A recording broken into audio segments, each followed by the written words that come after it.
My documentary follows the common codes and conventions of documentaries, including on-screen presenter, voiceover, background footage, archival footage, expert interviews, on-screen credits, vox pop and background music. These are common conventions of BBC and ITV documentaries too, for example Doomsday, BBC Two, which features a camera pan to follow the presenter and features the on-screen presenter. We followed this convention during the start of our documentary after the title, where the on-screen presenter is followed by a pan shot while she walks toward the Solihull Sixth Form College sign. We did this to follow codes and conventions of documentaries of an on-screen presenter. We did this by having one presenter as seen in most documentaries. This links to mediation as we position the presenter next to the college sign to engage audiences and include relevant mise-en-scène of the place we were going for our interviews. This links to mediation because we purposely positioned her in the place to mediate a specific background. Here we challenged Laura Mulvey's male gaze as most presenters are male, however we used a female presenter to interest audiences and used a teenage presenter who was not sexualised to attract our target audience and to challenge Mulvey's theory of male gaze. We also included the credits of our presenter as she first appears on the screen. This is also seen in Doomsday and is used to inform the audiences of who the presenter is, and it allows them to feel included by the documentary as they get an insight into the presenter's name and role. We chose to use this to engage our audience by using direct mode of address with the visual of the sign to set the location using the mise-en-scène of the college sign.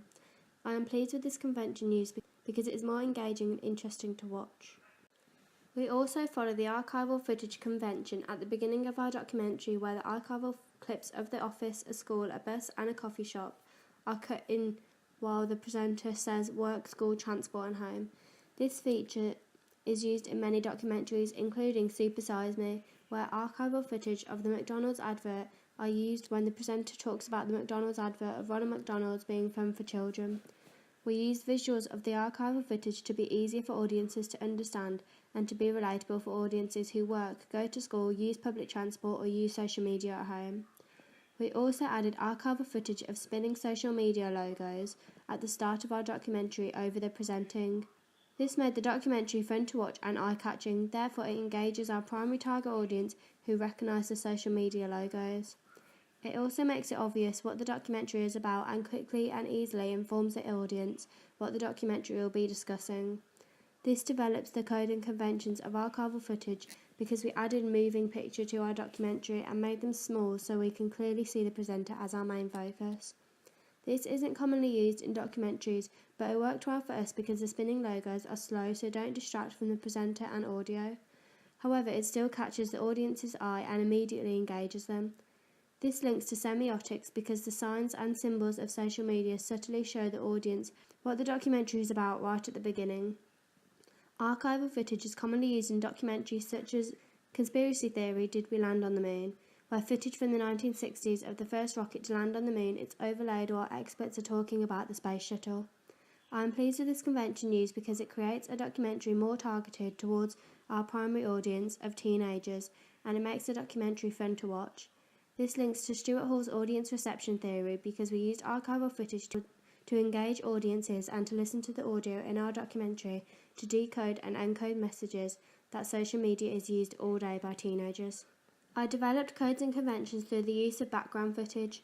I created a time-lapse in 2 sections of my documentary to develop codes and conventions as multiple time-lapses aren't seen in documentaries. For example, in Super Size Me, the background footage used isn't sped up or slowed down.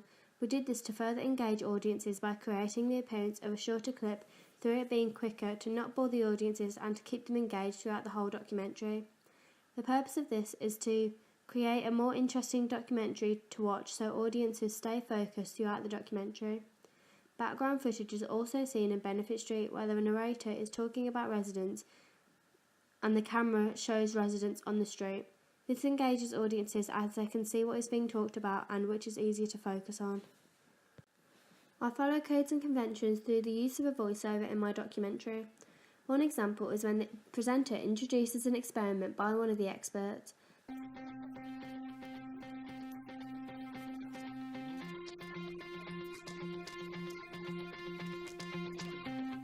The purpose of this is to engage our target audience and inform them what is about to happen.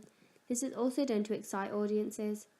This develops codes and conventions because documentaries don't commonly do an experiment by one of their experts. This also interests the audience because the expert is of the age of our target audience. I've successfully developed codes and conventions through the use of a voiceover to introduce new and exciting sections of our documentary. Voiceover is used in Super Size Me to introduce a location change. This is a common use of a voiceover, which we also use in our documentary to successfully follow codes and conventions. I developed codes and conventions through the use of having 2 experts within the first 5 minutes rather than 1. This was done to immediately give the audience 2 opposing opinions of social media from 2 experts, one of the age of our primary audience and one of the age of our secondary audience. The use of 1 expert at the start is used in Super Size Me. We successfully developed this by adding more than 1 opinion to have an open-ended narrative. This links to Stuart Hall's audience reception theory because the audience decode the message that social media has its pros and cons. For my Vox Pop, I developed codes and conventions by having Vox Pop of my target audience and my secondary target audience as 2 separate sections of my documentary. The purpose of this was to keep an open-ended narrative and give different opinions to let the primary and secondary audience develop their own opinion of social media after being given many opinions and pros and cons. Vox Pop of one group is used in many documentaries such as Benefit Street, so we wanted to develop this to create a professional and individual documentary. This links to mediation as I chose Vox Pop specific to the ages of my target audiences to engage my audience. In my documentary, I used an upbeat, fast-paced song to use as background music to conform with codes and conventions of documentaries, to use parallel music to the mood of the documentary, mine being humorous.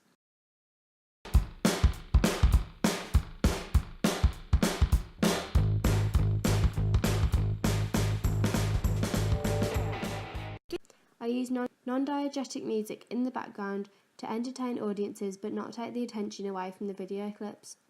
This is a convention in Super Size Me to create a light-hearted theme to the piece. I use synergy within the background music being used in my documentary and my radio advert. The combination of my documentary, DPS and radio advert all target a primary audience of teenagers effectively because of the bold social media colour scheme and upbeat comedic music used. They also effectively target a secondary audience of parents aged 40 to 50 through the use of parents and the informative article in the DPS. I have created a clear brand identity for all 3 of my products through the colour scheme and codes and conventions commonly used, such as background music, use of expert and the Vox Pops. My radio and advert and DPS both promote the documentary through the inclusion of the documentary title, date and time, as well as the recurring use of experts and same Vox Pop clips used between the documentary and the radio advert. My DPS promotes the documentary through the use of the bright blue colour scheme to link to Facebook, a social media platform talked about in the documentary.